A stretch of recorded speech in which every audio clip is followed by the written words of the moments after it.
कता बनाउने त खाना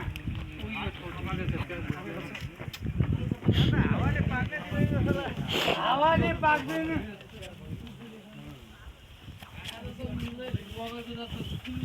उठ्ने छ एउटा चाहिँ प्रतीक्षालय एउटा ऊ त्यहाँ रहेछ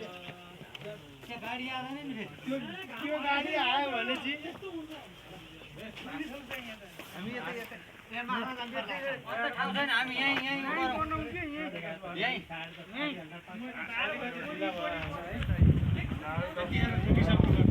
सिधैमा फेक्नु के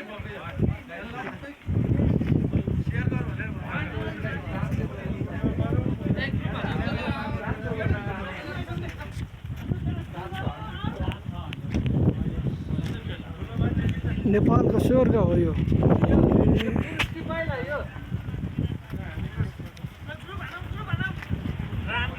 तलको बोर्डिङ चाहिँ यसको तल अगाडि